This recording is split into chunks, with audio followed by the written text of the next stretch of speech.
Welcome to the Fabulous 413. I'm Khalif Smith. And I'm Monty Belmonte. Later in the show, we get lost amongst the surreal landscape of virtual reality as created by Khalif Neville and pick his brain about the exhibit he's made for the Power of Truths Festival starting tomorrow. And we'll hear about the wonderful things that can happen when you coalesce composers and instruments that move under the radar when we speak with Charlotte Malin and Sophie Lippert about their upcoming Connections concert series at Bombyx on Sunday. But first... Hey, how are you? Pretty good, and you? Very beautiful. Are you in Worcester? I am in Worcester. I shoveled, and about an hour ago, I can't just come out, and it looks like I didn't shovel. So, I saw somebody posting on social media today saying that we need to find that groundhog and grill him up because he was wrong. Yeah. Time for our weekly check-in with U.S. Congressman from the 2nd Congressional District of Massachusetts in snowy Worcester, Congressman Jim McGovern. Really, really sad story that affects somebody that I know you know and respect very well, that I was lucky enough to meet through you, not only through the March for the Food Bank, but through the White House Conference on Hunger, Nutrition, and Health, and that is Chef Jose Andres of World Central Kitchen, which I'm sure many people are familiar with. Chef Andres is always on the short list, as of late, for things like the Nobel Peace Prize, where he sends volunteer chefs into war-torn areas to make sure people have enough to eat. And just this week, an Israeli Defense Force airstrike killed 7 World Central Kitchen volunteers. The chef wrote in an opinion piece yesterday for the New York Times saying it was a direct attack on clearly marked vehicles whose movements were known by the Israeli Defense Forces, and continued it was also the direct result of a policy that squeezed humanitarian aid to desperate levels. Have you spoken to the chef? Have you spoken to the White House? I've been texting with him, and he, obviously he's heartbroken. We're all heartbroken. This is horrific. And I think what's shocking is the fact, as you pointed out, World Central Kitchen coordinated with the Israeli Defense Forces. There was no surprise that they were there. They knew exactly where they were going to be, their coordinates. And if you saw the photographs of the incident on top of the roof of the food delivery trucks, and it says World Central Kitchen. So the drones that are watching every move that people make could see that. So I think he's frustrated because the idea that people are saying, "Oh, this was an accident," when in fact the Israeli Defense Forces carried out an impeccably accurate attack in Syria that targeted an Iranian defense official, and yet somehow they get this all messed up. So do you think that this was a targeting then? There's some people intimating that they were targeted. I don't know. Yeah, well, Jose's been saying that. He's been saying that. We won't know until there's an independent investigation. But it's almost too much, because the result of this is the World Central Kitchen has suspended its operations in Gaza, and other humanitarian organizations have also suspended their operations. What that means is that the people of Gaza won't even get the limited amount of food and humanitarian aid that was coming in through these organizations that were operating up until this attack. So this is horrific, and I appreciate President Biden's words, but at this point, the words are not enough. This is not the first time humanitarian aid workers have been targeted. This is probably the most high-profile group that has been targeted, but it's not the first time. We know that there's a famine happening in Gaza. We know that people are not getting medical supplies. So saying that this is a horrific attack and it should never happen again doesn't cut it anymore. As I've said before, we have a law on the books that basically says that if a country is frustrating the delivery of U.S. humanitarian aid to struggling people in difficult situations like a war, and if the country that is stopping that aid is a recipient of U.S. military aid, then we need to freeze and suspend that military aid. I have called on President Biden to do that a long time ago. So I think at this point there has to be a consequence. If not, I don't know what the lesson here is for Netanyahu and his government. So we'll see what happens. They're talking today, but I hope it's more than just I'm disappointed. Well, and I think that the frustration is building both here and across the globe. Our friend, activist, Pocky Wieland, who occupied your office, in light of all of this that's gone on, asking what Congress can do to bring about the ceasefire, because in some ways, those bombs that were dropped on World Central Kitchen volunteers in Gaza were U.S. bombs. What more can be done? Here's the brutal reality. Israel has enough U.S. bombs and weapons, and they approved more sales of weapons, 2-ton bombs. The president approved that sale to go ahead. Well, it'll take a while to get there, but nonetheless, he approved it. The deal is they have enough weapons to do what they want for the foreseeable future. The only way we get a ceasefire is for the president of the United States to basically use his leverage and say, I'm going to use my power to right now freeze U.S. military assistance.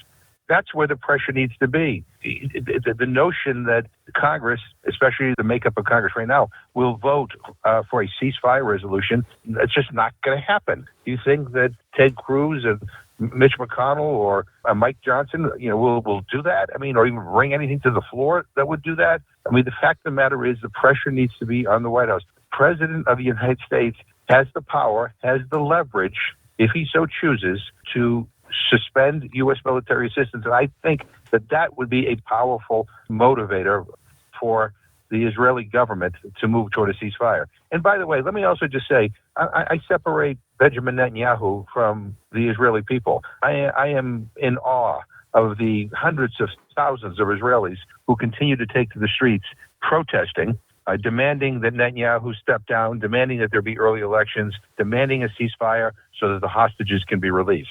Our criticism here is not against the Israeli people, it is against the Netanyahu government. They are responsible for this. And the other thing here is the idea that Netanyahu gave the green light to Qatar to be able to send money to Hamas well in advance of the October 7th attack, because he had this cynical view that if Hamas is in charge of Gaza, nobody would expect Israel to negotiate a two-state solution. But he basically made his country less secure. He gave the okay for that money to go to Hamas. And then when Israel was attacked, it took 10 hours, 12 hours before the Israeli military even went to respond and try to protect the Israelis who were under attack. So I think that the outrage that you see in the streets of Israel is real, and that may lead to a change in the Israeli government, which might also lead to a permanent ceasefire. Speaking with U.S. Congressman Jim McGovern from the 2nd Congressional District of Massachusetts, where Smith College lies. And as we speak,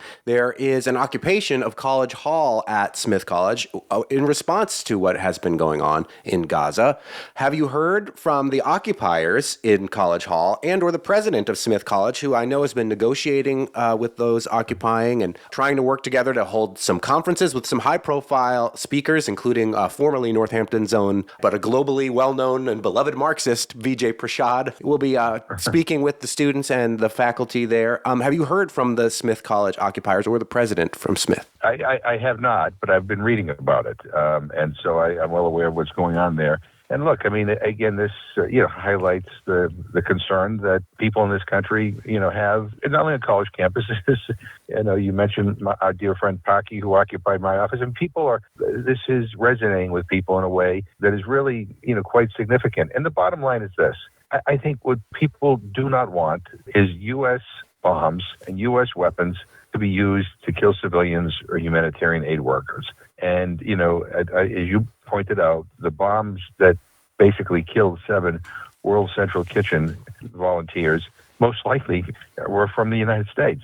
And I think people feel that if we don't stop this, then we are complicit. That's what's motivating all of this. And there are some people, who are in this who have other motives that are not the same. But the vast majority of people who I have talked to on this issue, that is what they feel. They do not want to be complicit. They don't want their tax dollars being used in a way where innocent people are being killed. Most people don't have any qualm with Israel responding to a brutal attack on October 7th and going after Hamas. But this is not going just after Hamas. It looks more and more like this is an attempt to basically empty out Gaza, to either kill everybody or force everybody out, to starve everybody out. And it is unacceptable and it is unconscionable. And today, when the president talks to Netanyahu, I hope it is more than just you can't do this again, because he's been doing it again and again and again.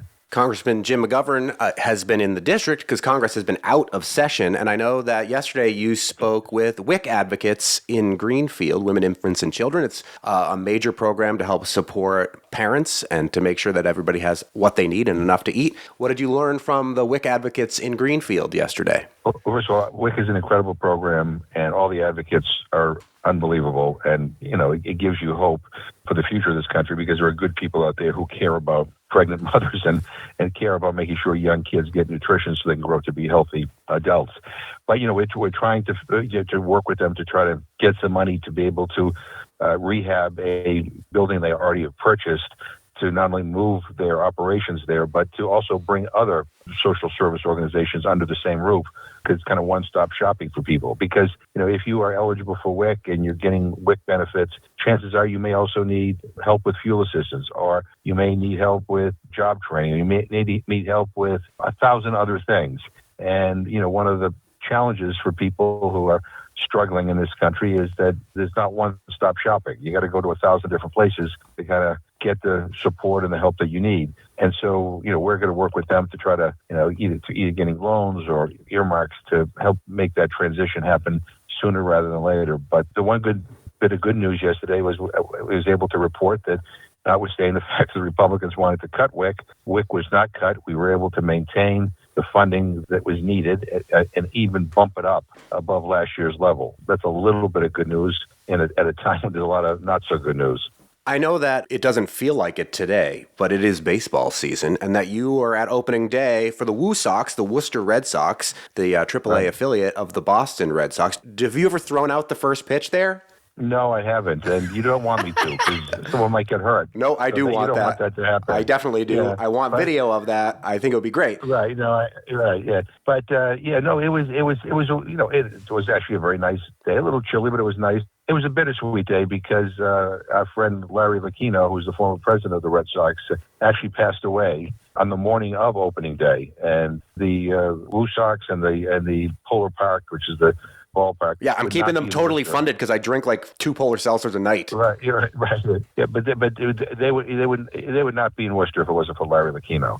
And early on, when we were trying to persuade him to leave Pawtucket to come to Massachusetts, a lot of people just thought he was, engaged in negotiations just to get Pawtucket to step up to the plate and do more. But he really saw the potential in coming back to Massachusetts and coming to Worcester. It's a magnificent ballpark. People are excited. And I said to a reporter, I said, it reminds me of the Frank Sinatra's song "My Way." And Larry Lucchino kind of did it his way. He lived his life the way he wanted to. He fought for the things that he cared about, and he died on opening day of the Woo Sox. So it was like it all kind of was very, very fitting because he was so much responsible for the Red Sox coming to Worcester. Again, not feeling very much like the season that we're in, but you have plans for the summer with Representative Jamie Raskin called Democracy Summer. Can you tell us what Democracy Summer is and your participation in that program? Well, basically, it's about getting young people involved in learning how to organize and learning how to advocate, for, a better country and about protecting our democracy. He's headed up this initiative and has asked me to participate, and we're going to work with him to get some young people engaged in the process. But look, if there was ever a time where our democracy needed to be protected, it is now. And so we need all hands on deck, and we need people to fight to protect our democracy. And so this is trying to encourage young people to get involved with campaigns. I know that's sort of where you got your start, right? Ironically, I believe for the Senator McGovern for President campaign. Yep. Yeah. When I was in junior high, but these kids will be a little bit older, I think. But I did deliver Massachusetts for George McGovern. There you go. 1972, I want you to know. If only I was in 49 other states, we would have had a very different outcome. But no, I believe politics is important, and as frustrating as it is right now, I mean, you get two choices. You can either sit back and say, oh, whatever, what the hell, let things play out, or you can fight to change it. I still think this country's worth fighting for. We should have Jamie Raskin on the show with you. We should do a thing together with you. We'd love that. I remember he had come by in the previous show, our Northampton studios, and that was an interesting conversation. So bring him to the district, and we'd love to have him on for sure. We will. Last question. You got any big plans for the total solar eclipse? Are you going to the path of totality? Yeah, I haven't thought that far ahead what I'm going to do. I mean, it's Monday. But you might want to get on it. Yeah, I know. Yeah, I know. But I'll figure something out. But I haven't come up with any plans. But for everybody, this doesn't happen every day. So I think everybody will be, figuring out where they want to be and how they want to view it, and hopefully the day on Monday will not be like today. According to Dave Hayes, the weather nut, we got some clear skies for Monday, so I'm very excited. Well, all right. Well, that makes me feel better. But anyway, it'll be a historic moment. I hope people view it. U.S. Congressman from the 2nd Congressional District of Massachusetts joins us every Thursday. You can send your questions for the Congressman to thefab413@nepm.org, and I'll ask them on your behalf. Thanks as always, Congressman. All the best.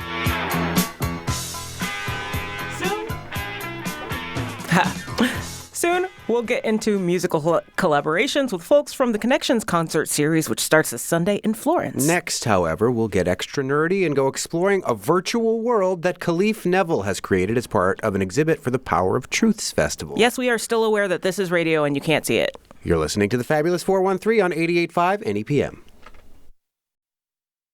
This Friday and Saturday, Bombyx. Oh, shucks. This Friday and Saturday at Bombyx in Florence, you might have heard us talking about the Power of Truths Festival, and you may have heard us reference the fact that there is going to be fourth dimensional art as part of that festival from none other than Khalif Neville, who's been on the show multiple times, wearing multiple hats, a musician, documentary filmmaker, and now fourth dimensional artist. You brought in a VR headset. Yes, indeed. What is that? That's an Oculus, This is formerly Oculus, now Meta Quest. I guess it's technically still an Oculus. Series 3. It's pretty solid from the perspective of what I'm doing with it. It's able to play 8K 360 files. I'm using HEVC encoding, and it can deal with those reasonably well, which, given the fact that there's like no native 360 video, kind of like you can't really use YouTube for that. There's the fact that it can do it all is wonderful, and that's going to be my device that I'm using at the Power of Truth this weekend. I think I'll have 5 of them, and people kind of just switch. It's going to happen throughout the entire time of the event, so there's plenty of time for people to come check it out, even with only a few headsets. We're going to experiment with it here today. Yes, we're going to see. Y'all the guinea pigs. I'm for it. How hard was it to film, and how hard was it to program?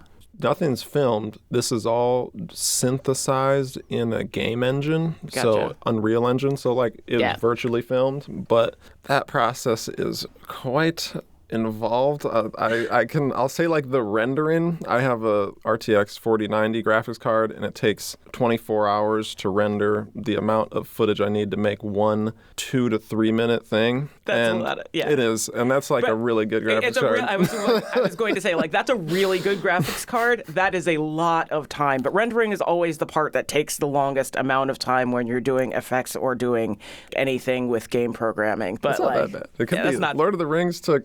Peter Jackson said it took like 3 days to render that opening battle where they're fighting Sauron, and they would leave and then come back when it's done and be like, oh, we need to change this one thing.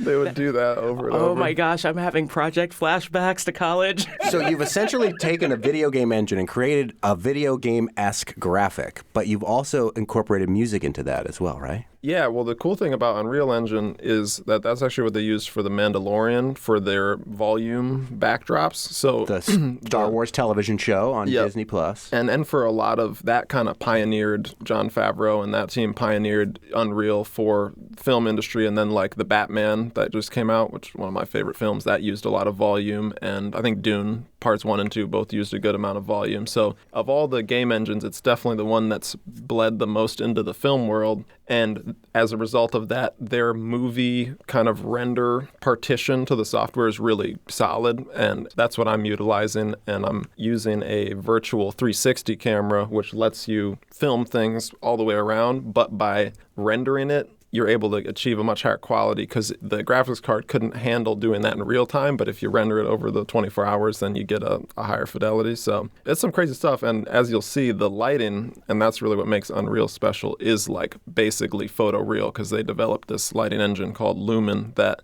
accounts for both ray tracing, which is like where the light's going, and also bounce and like all these other physical components to light that make it basically realistic from a physics standpoint in terms of lighting. And that's like what excited me, because I'm coming from the film world where we deal with real lights, and I knew all of that terminology. I was like, wait a minute, I can just delete the sun as like a thing, so you get sunlight but you don't have a bright sun shining in your face. Let's do that. Sounds like the eclipse that's happening on Monday. We're going to delete the sun. That was the first step. We're speaking with artist, musician, filmmaker, and now fourth dimensional artist Khalif Neville, whose VR fourth dimensional experience is going to be experienced through the entirety of the Power of Truth Festival at Bombyx in Florence this Friday and Saturday. You brought your Oculus VR headset, and we're your guinea pigs. We're going to try this out. Well, let's go. If I may, for a second before we start, because I should give you guys the forward on like what these pieces are and kind of what the theme of it is, because even though it's basically just an experience, because you can't force anyone to do anything like ever, but in 360 space, you can't be like, hey, you've got to look right there. People are going to look all around. So I was like, okay, the fourth dimensional element is a product of the format where it's impossible to experience all of 360 degree space at one time. So if you go through it an infinite amount of times,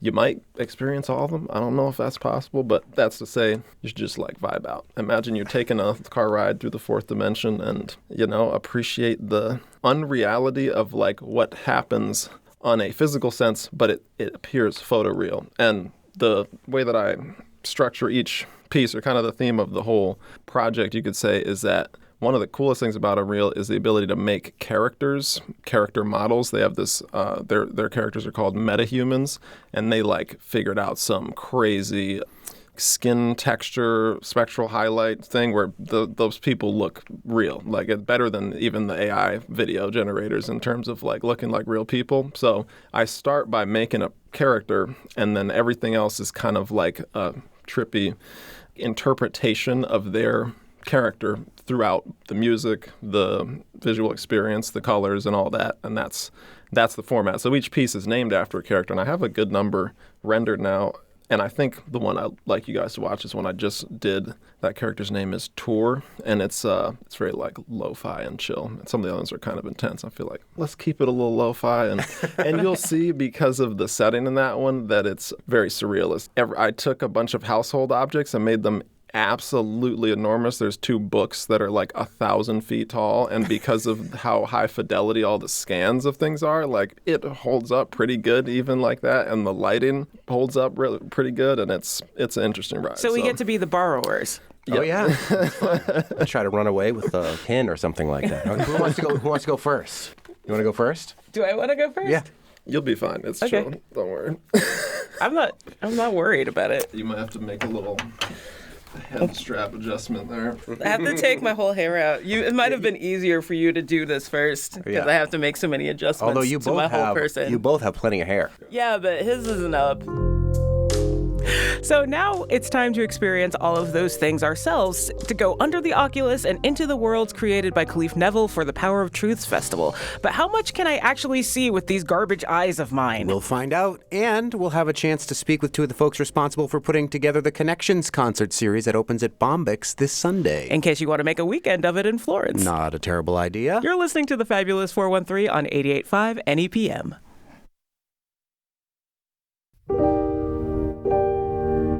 Welcome back to the Fabulous 413. When we last left our co-host, Khalif Smith was strapped into Khalif Neville's fourth dimensional art project, which you yourself can experience at the Power of Truth Festival in Florence starting tomorrow. Okay, all of this is blurry. Because you don't have your glasses on? I don't have my glasses on. Oh, that's real. Honestly, it should still work. Oh. Here goes. This is cool. Khalif has the VR headset on and is looking all There's around the room. There's a pile of giant books and chairs. Oh, this is neat. Oh, and you're playing with the lighting, too. Yeah, that's... With, like, the time of day. Oh, and timing of, like, how fast we're moving through the space. You'll see. There's one moment where we mess with the time extremely, and you'll see how far you can push that variable. But this one's very subtle. The other ones are like a little more, might make you a little sick. Is it really art if you don't get sick? Yes. Okay. Still. I didn't know that. Oh, that's cool. Those books are really big. Khalees is looking way up and down at these 1,000-foot tall huge. books. They're They're really quite big books. They're very big. And those chords are real weird. I love these chords. I can hear them. I also really like that. But beyond it, how natural the landscape is. Oh, whoops. Back to the beginning. Yeah, that was our little rewind moment. If you're just joining us, Khalees Smith has an Oculus headset on and is experiencing fourth dimensional art created by Khalif Neville, which will be at the Power of Truth Festival this Friday and Saturday. I wonder, Monty, if you'll be able to see more detail than I can, because... Probably. Because I have good eyesight? The thing about VR and having glasses is that there isn't really any good medium to combine the two. You're welcome to stay however long you want, but it is fourth dimensional, so feel free to exit at any point. It never ends, and we should probably let Monty do it at some It's point. really cool. It's your turn, Monty. I'm coming over. Why work in VR for this version of Power of Truth, or is it something that you've wanted to Okay, how do I make the file viewer go away? Oh, Whoa! you good? Okay, sweet. I'm going to ask this again while he's experiencing. I'm in a world. I'm in like a space-age world. So I like your reaction style. You should come so I can get you on camera. I touched my own microphone there. It scared me. Sorry. Why work in VR for this festival, or is this something you always wanted to work on? This is kind of context? just not a coincidence, but I was hanging out with Michael Lawrence Riddell, who puts on the Power of Truth and is the director of Self-Evident Education. That's the organization behind it. We do a lot of 2D film work together, and I've been working on this for the past 6 months or so, this project, and when we went to Washington, D.C. to work with the Smithsonian for some 2D film stuff, and I was showing him some of the music, and wait, the music disappeared. Yeah. You good? Keep answering your question, and we can fix me. Sorry, tech support's my always perpetual second job. So, and I got you in a second, Monty. That's fact. But anyway, we were going to DC, and I showed him some of this music, and I talked about at that point I didn't have any of the way I put this together is I did the characters first, because the MetaHuman Creator, one of the smartest choices any kind of tech creative company has done is it's a website, so you can access it on any computer. You don't need any hardware or anything, and you can use they probably have 10 4090s daisy-chained in that, what you get when you access the website. And so I was able to make a lot of my characters early before really figuring out the minutia of how to do the Unreal, and I had to build a crazy PC to actually do the rendering and everything. And when me and Michael talked, it was before I'd gotten into that part of things, and he was like, you should come to the Power of Truth, and that can be a first thing. And it happened. I've been pushing to get enough of these done to be able to do a little pop-up, and it's kind of like the first time I'll be able to get it out. I'd just finished. I think I finished my first one 2 weeks ago, full thing. I've had the music for a lot of them done for a while, but it's just the beginning. So it's really a cool kind of timing coincidence, or maybe it was fourth dimensional manipulation, who knows. But it's very exciting because what I love about working with Self-Evident Education and the Power of Truth as an event and kind of a theme is that it's very much about looking back, but using that perspective to frame how we look forward. And the fourth dimension is all about that idea of kind of time being not a linear thing that it's okay, the past is gone, we never talk about it anymore, now we're, you know what I mean? And it's fun. It's definitely not as serious as some of the workshops and important conversations that'll happen at that event, but I think thematically it is connected, and it's cool because Florence is this whole area is very old, and Sojourner Truth and all those people used to speak and be in this area, and to be trying to push art and tech into the future, starting that at an event like that seems fourth dimensional in a way. So these graphics are crazy good. It's Unreal Engine. Now Monty's baby. looking at the tall. I saw the stars, and then they all just vanished, and now they're what look like these giant baskets and a Trojan moose next to a Trojan horse. I know where he is. A now. crazy He's about mountain to go under range. The table. No, the table's at the beginning, but this is where the I see a bench table is. way back over there, and now I see the stars again. This is amazing. Yeah, it's wicked. While you're vibing out, I'll explain, because what's fun about it is just fun, right? And I think the best art, and like coming from a musical family and always doing music, especially my dad's band, the Neville Brothers, was just like a fun band. That music was a good time. A lot of people came to vibe out. But, you got to have a theme and a story and kind of things you're trying to communicate. And the thematic through line in this is that character tour, all of this stuff and this path you're on, I call it an azimuth, which per the definition of the word azimuth, it's a reasonably apt descriptor, but the stuff on it is like the frame for kind of their character and who they are. And I would say that their character's someone who's very introspective and kind of trapped, or like feels very small just in the world in general, and that is embodied through all of these small kind of understated objects being gigantic, but it's still being a gentle aesthetic and vibe. That's kind of a comforting thing, that they are able to feel small and like homey's not the right word, but No, I don't know. it's very it's like a homey lo-fi. feeling. Whatever the theme to like all those lo-fi art where someone's like sitting in their bedroom, it's like that same thing. Like when you put on Chill Hop Exactly, literally on all YouTube. those thumbnails. Yeah, But it doesn't feel lo-fi. So I've done the Laurie Anderson VR exhibits, all of them at Mass Mocha, multiple times. The graphics for this one are like 1,000 times more realistic. The lighting is so much more realistic and vibrant. It's crazy. That's Unreal, baby. I mean, I'm doing some work. Like, it's not just like you turn on Unreal and then this comes out. I mean, like, programming is always going to be work, but I also like how in the course of that, and I don't know if this was intentional or not, but the books continually get bigger until you have the giant ones at the end. Yeah, it's for the one like theory I developed for how to make an azimuth and like to have, because what this really is it's the visual representation of what's called a shepherd tone in music, which is a thing that Hans Zimmer was big in pioneering, where I could like describe exactly what it is, but it's basically where like tension is like infinitely rising through a modulation between some intervals. It's like constantly going up. Yeah, but it it's it ushers you into more energy and more investment in the way that the piece is moving. Right. What I tried to do with this, because since you can look anywhere, you're never going to see the same thing, even if it's the same exact thing, the same way. So that variable added makes it so you can really just be on this perpetual kind of dynamic movement. This project wasn't necessarily specifically for Power of Truths, but you often work with Michael Lawrence Riddell of Self-Evident Education. Are you looking at maybe creating some stuff to delve into history and education that with this technology and with your work?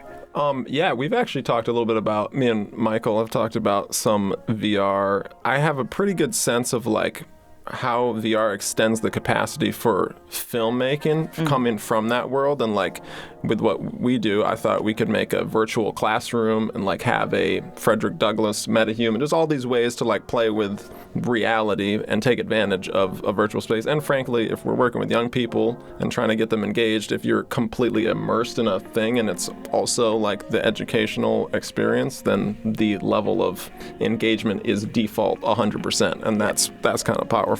Yeah. So yeah, there's a lot of cool ideas. And I think that's what's so cool about Unreal Engine is like the barrier between the same technology that does make probably some of the games that you can play on a VR headset, you can use to make stuff that you don't have to do anything. And that's my favorite part about this, is like, it just helps me chill. Like if I put it on and just like, it's like you're riding a car, but you're not actually riding a car, and you're like floating and everything's crazy. So yeah, I want to live in this world. I'm just totally vibing out, man. For the first time, Monty's been real quiet for like 5 minutes in a row. I'm not even on anything, but I feel like I'm so chill. The music, the whole vibe is incredible. And every time I've gone through it like 6 times now, and every time I notice something different. And your human in this looks so real. That one, I'll show you another one just for the human. That one's like 5% of how real the metahumans can look. But I appreciate you taking a man, journey. Oh man, that was fun. This is going to be available both days of Power of Choose. You can do it on Friday and Saturday. Friday, Saturday, anytime. By then, I'll probably finish this one that my computer's literally rendering right now. So I'll probably finish that one. That one's really cool. You can do it, little computer. We believe a little engine that could. Yeah, it's 4090's got it. But I think I'll have like 14. It's all about balancing how many fans you have and how fast your processing is, because if it overheats, it also stops in the middle of rendering, and then you lose stuff. Am I speaking from experience? Maybe. Computers. But anyway, it will be available all day. This is the real reason AI is unlikely to take over. Yeah, right. That's accurate. Yeah, come party in the fourth dimension. You can check out Khalif Neville's fourth dimensional art at Bombyx starting tomorrow and Saturday. And sorry to be so Bombyx heavy, but up next we'll talk with Charlotte Malin and Sophie Lippert. I mean, blame Bombyx for having such cool stuff. They're behind an eclectic collaborative concert happening this Sunday in Florence. We'll hear about the Connection concert next. You're listening to the Fabulous 413 on 88.5 NEPM.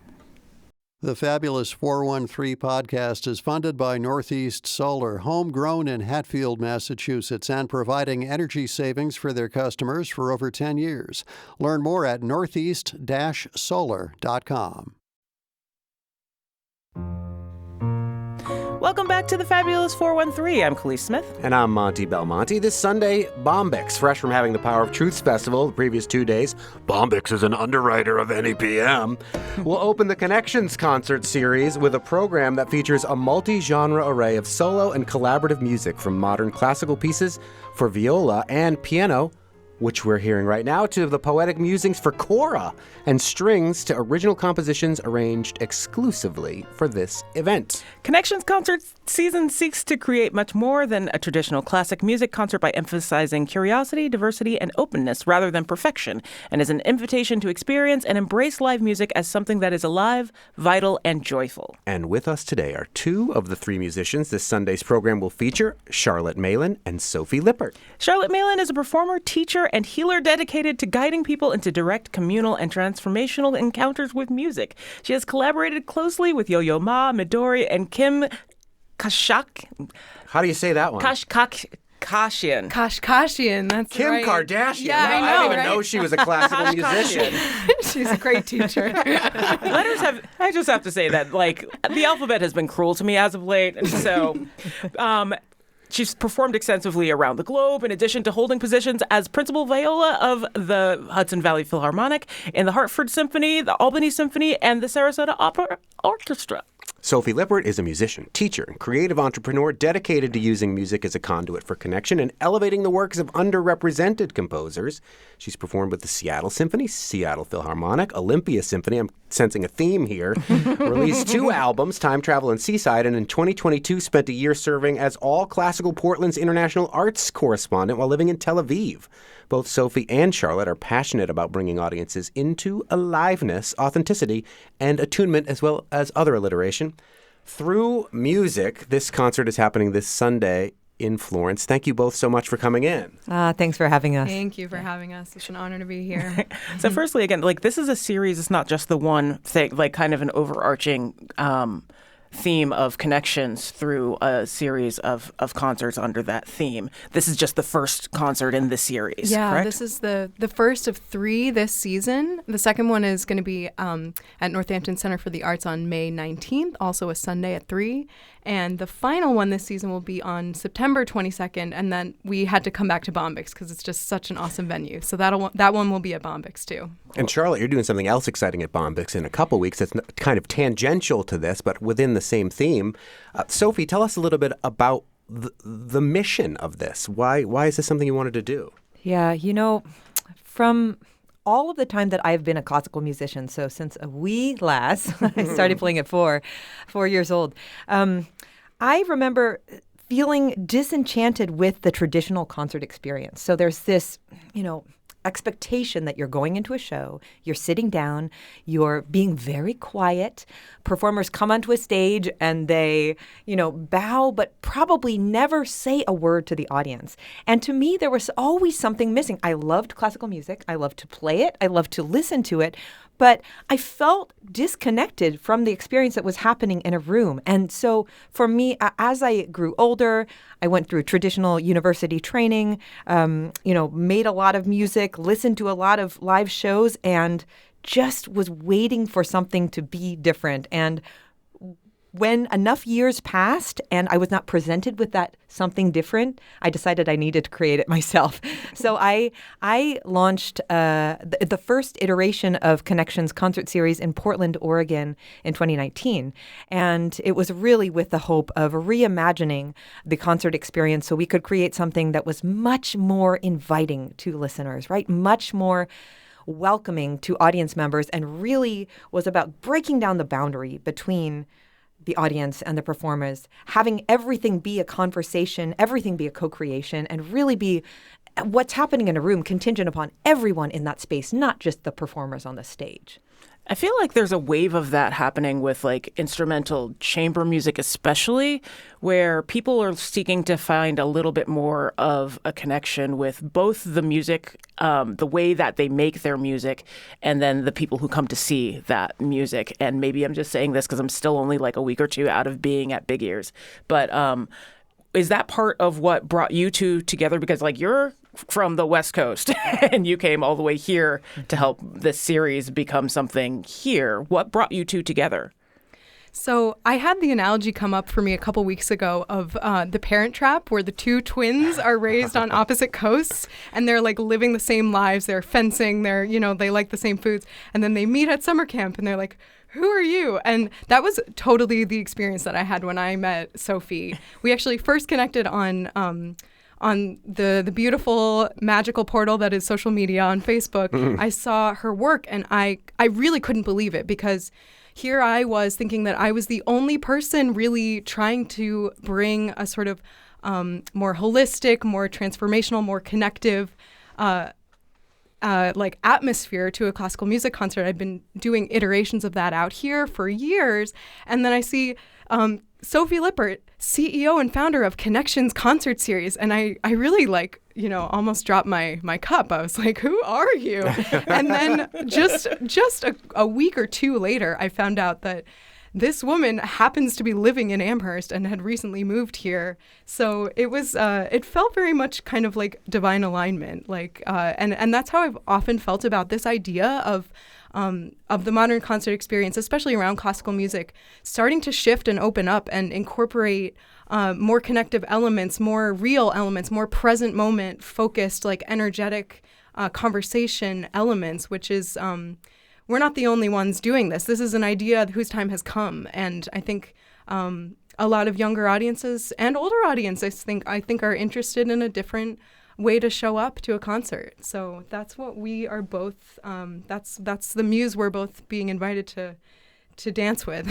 That is Charlotte Malin. We're also joined by Sophie Lippert, who are part of the Connections concert series happening this Sunday at Bombyx in Florence. I couldn't lift the piano that you brought with you, Sophie, up the stairs to the second floor here, so you're not going to be able to perform for us.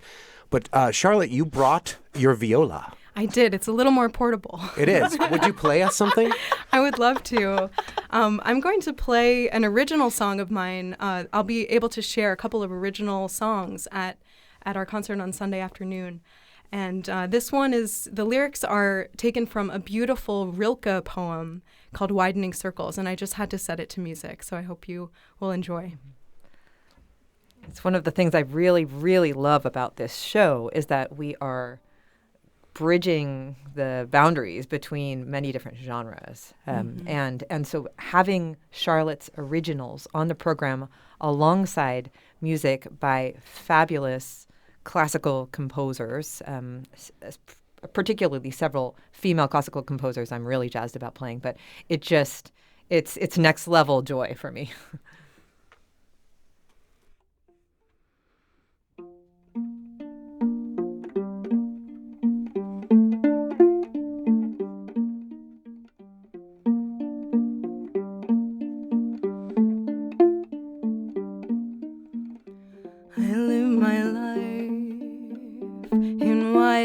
Circles, they reach out across the world. I may not complete the last one, but I give myself to it. I circle around, God.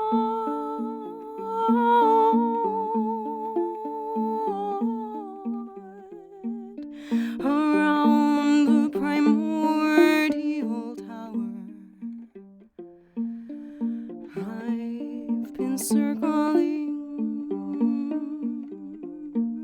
for thousands of years.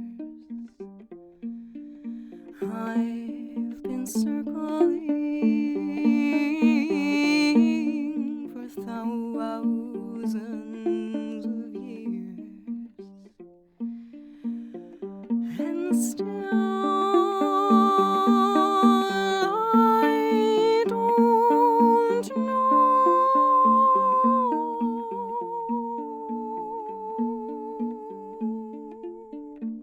I don't know.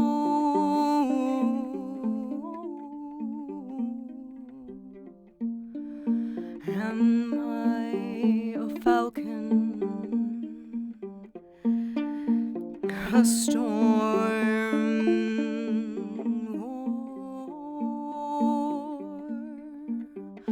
or a great song,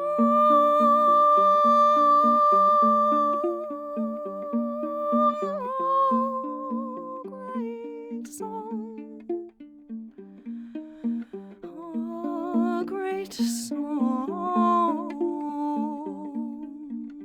I live my life in widening circles. They reach out across the world. I may not complete the last one, but I give myself, but I give myself, but I give myself to it.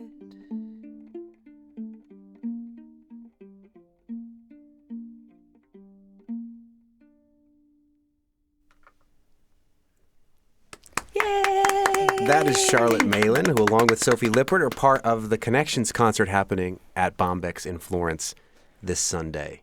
Sophie, as I mentioned, we couldn't bring your piano here, but do you have a story of somebody where you've broken the mold of the way that these concerts have happened, that have had an experience that really stands out to you?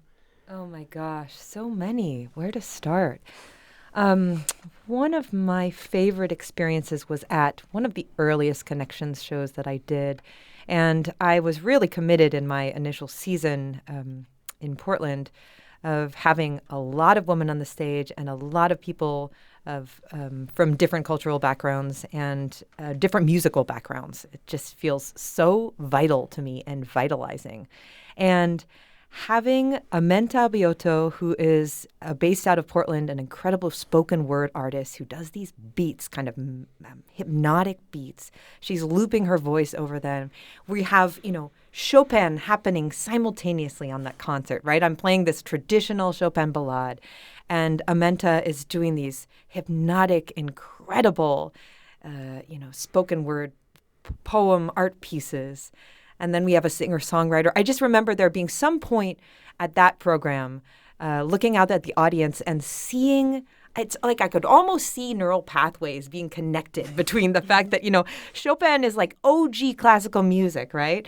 And you're hearing harmonic progressions, melodic complexity that the music that is being created these days, by these other performers on the stage felt just completely connected to, derivative of. It was so fantastic.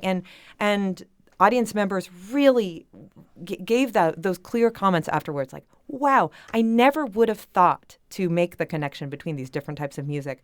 But now I hear it, and it's almost like I couldn't stop hearing it, Nice. Throughout. Are those improvisational, or are they built into and around the shows? I think a little of both. These shows, again, they're so special and unique because we are giving ourselves the space both to be very, very strategic and grounded in a shell of a framework of a set. But in this concert that we're preparing for, we are also giving space for improvisation. There will be moments that John, Charlotte, and I are on the stage, and we don't know exactly what will happen. And that is very edgy for me as a classically trained musician. I think that's actually one of the things that's the edgiest about this show as I've been preparing. I've been thinking, holy smokes, like this, you give me some music to play on a page and I can do it. But you ask me to really be so attuned to the musicians on the stage and so like surrender myself from any semblance of perfection and just be so present that we're going to make something together, and it might, what's going to unfold is yet to be discovered. That's scary. That's amazing. It'll be lovely. This is the piano that you're hearing from Sophie Lippert, who is one of the performers of the Connections concert happening this Sunday. We also heard the pizzicato viola of Charlotte Malin, who's one of the performers as well, and who will be hosting Bach in Your Body at Bombyx on the 20th, which we didn't get to talk to, but if you like yoga or qigong and music and want to do them all in the same space, that might be your best opportunity. Thank you so much for coming in. Thank you so much for having us. Our pleasure. I feel like I should mention there's going to be a kora player on that stage, and I have no one has any idea what that's going to look like. It's going to be great. Thank you for mentioning that. Yes. Well, you've had lots of live music this week, and you've got a double shot of live music Friday tomorrow, and we'll take you to the Wine Thunderdome at Tip Top Wine Shop in East Hampton. I almost said Table and Vine. I know. We'll see you tomorrow on the Fabulous 413.